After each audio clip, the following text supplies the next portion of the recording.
News postmortem, सच आप तक।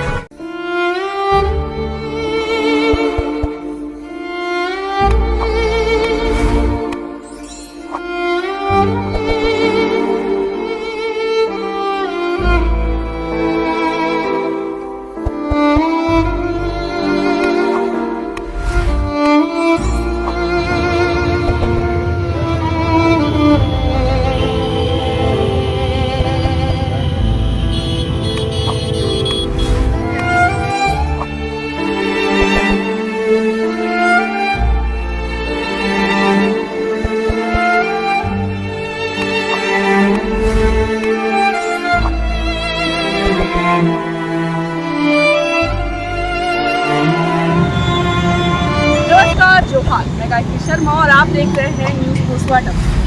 नारायणलाल चौक पर आज एक शोक सभा का आयोजन किया गया। जी हाँ, यह शोक सभा उस मामले के लिए है, उस बेटी की है, उस माँ की बेटी की है जो अपराधियों ने अपने स्वार्थ के लिए बलि चढ़ा दी। जी हाँ, बीआईटी मिश्रा के दूधिया गांव का मामला हमारे चैनल के थ्रू पहले भी देख चुके हैं। सारा मामला हमारे चैनल पे है और आज उस बेटी की शोक सभा के लिए यहाँ पे कुछ लोग एकत्र हुए हैं। बड़ा सवाल यह है कि क्या अपराधियों को सजा होते होते एक माँ की आंख की आंसू सूख जाएगी? बड़ा सवाल यह भी है कि आखिर पोस्टमार्टम रिपोर्ट अभी तक क्यों नहीं आई? सूत्रों से यह पता चल रहा है कि पोस्टमार्टम करने के बाद जो डॉक्टर है वह छुट्टी पे चले गए। यह बहुत ही बोलिए यह हास्यपद लग रहा है सुनने में कि उनके लिए शायद यह पीड़ा नहीं लग रही है, इसलिए वह अपनी छुट्टी मना रहे हैं। दूसरी बात क्या है कि प्रशासन अपने स्तर से कार्रवाई कर रही है, जो कहीं ना कहीं जनता में उनका विश्वास अटूट होता जा रहा है। आज जो शोक सभा है यह वो रायलाल है, जहाँ पे कैंडल मार्च के द्वारा आत्मा की शांति के लिए निशा कुमारी की यहाँ पे लोग एकत्र हुए हैं। एक उम्मीद है कि झारखंड में जेएमएम की सरकार है, गठबंधन की सरकार है, कुछ ऐसे कानून लाए जो रेपिस्ट हो या ईव टीजिंग के मामला हो या कोई भी आपराधिक घटनाएं जो महिलाओं से संबंधित हो उनको तुरंत निदान हो।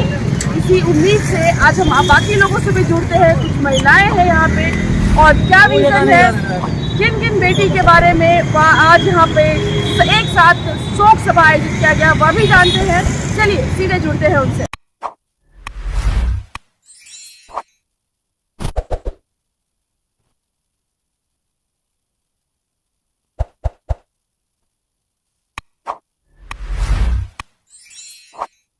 बात की है, हाँ, वो एक माध्यम आज का बना है, क्योंकि इसके पहले भी हमने बहुत सारे आवाज़ उठाने की कोशिश की है इस तरीके की अपराध के खिलाफ। आज जो फिर से निशा कुमारी के ऊपर जो हादसा हुआ, उसके साथ बलात्कार हुआ, बलात्कार करके उसको मार दिया गया।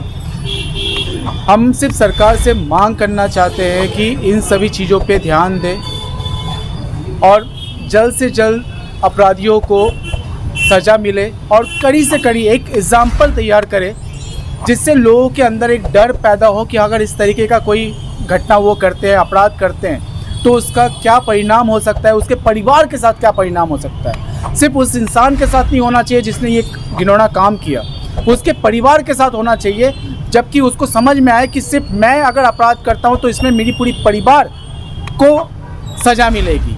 तब एक समाज में एक अच्छा मैसेज जा पाएगा, लोगों के अंदर डर पैदा होगा और कोई भी इस तरीके का घिनौना अपराध करने से डरेगा। क्योंकि लोग सोचते हैं कि आज ये कर लेंगे, केस चलेगा, बेल पे बाहर निकल आएंगे, अपना टाइम चलता रहेगा, अपना काम चलता रहेगा।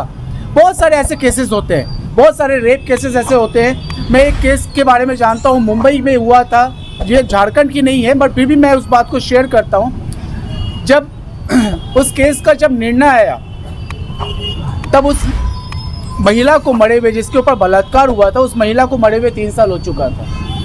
तो ये हमारे न्याय की व्यवस्था है कि मतलब इतना लेट होता है किसी चीज़ का न्याय मिलने में कि लोगों के अंदर डर ही नहीं रह गया कि आज मैं कुछ करूँगा तो ठीक है ना, देखा जाएगा, केस लड़ेंगे, केस होगा। तो इन सभी घटनाओं पे अति शीघ्र एक्शन होना चाहिए। न्यायालय में चार्जशीट फाइनल होने के साथ साथ उसको सज़ा होना चाहिए। कोई सुनवाई नहीं, कोई डेट्स नहीं, सीधा फास्ट ट्रैक का गठन होता है, अपराधी को सजा भी मिलती है, लेकिन आखिर यहाँ किस उस जगह पे चूक हो रही है कि ये जो सिस्टम है वो अभी भी देखिए, महिलाओं के आप जो कह रहे हो फास्ट ट्रैक की बात, फास्ट ट्रैक कब होता है? जब हम मांग करते हैं। कानून व्यवस्था ऐसा होना चाहिए कि इस टाइप के कोई भी किसी भी तरीके का जो ये घिनौना अपराध है, इस तरीके के अपराध में कोई नॉर्मल ट्रैक होना ही नहीं चाहिए। वो डायरेक्ट फास्ट ट्रैक में जाना चाहिए, उसके लिए कोई मांग नहीं होनी चाहिए। ये हमारे संविधान में, हमारे कानून में ये इस तरीके का संशोधन करना बहुत ज़रूरी है कि इस टाइप का कोई भी अपराध होता है तो उसे बिना मांग किए हुए उसको फास्ट ट्रैक में लिया जाए। मैडम, झारखंड में जेएमएम की सरकार है, गठबंधन की सरकार है, लेकिन महिलाओं के साथ जिस तरह से एक के बाद, चाहे वो दुमका की बेटी अंकिता का मामला हो, चतरा की बेटी हो, या फिर इस बार बीआईटी मिश्रा की एक और बेटी, आखिर कब रुकेगा ये सिलसिला? देखिए, यहाँ पर झारखंड हो चाहे चतरा हो, यहाँ पे ये मुद्दा नहीं उठता है। यहाँ पे मुद्दा उठ रहा है बेटियों के ऊपर में। आखिर बेटियाँ, महिलाएं तो हर जगह है ना। तो मैं सिर्फ सरकार से ये मांग करती हूँ कि सरकार कब तक आंखें मूंदे बैठेगी और कब तक हम कैंडल मार्च निकालते रहेंगे। पहले भी दोषियों को सज़ा मिली, लेकिन वहाँ पे बेल हो जाता है। बेल होने के बाद में फिर वो घटिया काम करते हैं। सरकार से मैं गुहार लगाना चाहती हूँ कि उन्हें कड़ी से कड़ी सज़ा दी जाए, उन पर एक्शन लिया जाए, उनके अंदर खौफ पैदा किया जाए। और मैं उस माँ बाप के लिए आवाज़ उठाना चाहती हूँ, उनको न्याय दिलाना चाहती हूँ। उनकी बेटी वापस नहीं आ सकती, उनका दर्द हम कम नहीं कर सकते, लेकिन मैं भी एक माँ हूँ और माँ होने के नाते अगर सरकार हरकत पे नहीं आती है तो हमें मजबूरन महिलाओं को हथियार उठाना पड़ेगा, अपनी रक्षा स्वयं करनी पड़ेगी, तब सरकार की जाके आंखें खुलेंगी। जब तक कोई लड़की बीच चौराहे पे लड़कों को खुद सज़ा नहीं देती है, उनका गला नहीं काटती है, तब तक ये सरकार ये हरकत पे नहीं आएगी। तो मैं सरकार से मांग करना चाह रही हूँ कि आप जल्द से जल्द हरकत पे आए और दोषियों को कड़ी से कड़ी सज़ा दी, ताकि आइंदा आगे किसी दरिंदे की हिम्मत ना हो। हम लड़कियाँ खिलौने नहीं होती हैं जो कोई भी राह चलते किसी को भी छेड़ के चले जाए, किसी का भी रेप करके चले जाए। रेप करने में बहुत मज़ा आता है, 2 मिनट लगता है, लेकिन उसकी ज़िंदगी बर्बाद हो जाती है। उस लड़की से पूछिए, उस परिवार से पूछिए कि उनकी इज्जत तार तार हो जाती है। हम महिलाओं की कहाँ गलती है? यहाँ पे 2.5 साल की, 6 साल की, 12 साल की लड़कियों का रेप हो जाता है, उन मासूम की क्या गलती है?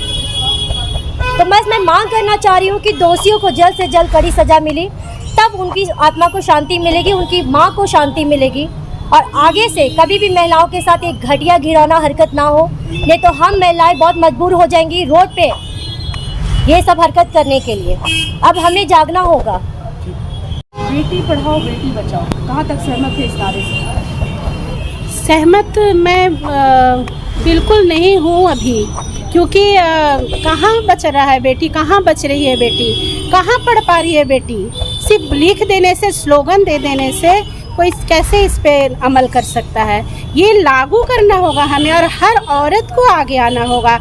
हर घर से, मेरी भी एक बेटी है, अपनी बेटी को आगे करना होगा, एकदम उसको बनाना होगा ऐसा निडर, और तरफ से उसको मतलब ऐसा बनाना है कि वो 4 लड़कों से खुद जा कर के झगड़ा कर सके, मतलब अपना बदला ले सके। और जो अपनी बहन या दोस्त के साथ, किसी के साथ भी अगर गलत होता है तो उस गलत को वो हटा सके। इस प्रथा को लागू करना होगा। सिर्फ स्लोगन लिख देने से बेटी बचाओ बेटी पढ़ाओ से नहीं काम चलेगा, हमें आगे आना होगा। और इसके लिए हम सभी, ये हमारे सर ने जो कदम उठाया है, इसमें हम सभी महिलाएं आकर के आगे बढ़ेंगे और हर क्षेत्र में जा कर के हम लोग सर्वे करेंगे, निरीक्षण करेंगे कि उनके घर में भी बेटी है अगर, तो उनके साथ कभी कोई गलत तो नहीं हुआ, और अगर हुआ तो हम लोग अपने सरकार तक वेट नहीं करेंगे, हम लोग अपने बलबूते पे करेंगे। हाँ, सरकार से हमारी गुजारिश है, रिक्वेस्ट है कि प्लीज़ आप लड़कियों पे ध्यान दें, आप अदर चीज़ पे प्लीज़ ध्यान ना दें। पहले हर घर की लड़की को बचाएं, क्योंकि ना लड़की नहीं रहेगी तो ना माँ बनेगी, ना बहू बनेगी, फिर आप सारे मर्द इस संसार को चलाना। बस यही मैं कहना चाहती हूँ।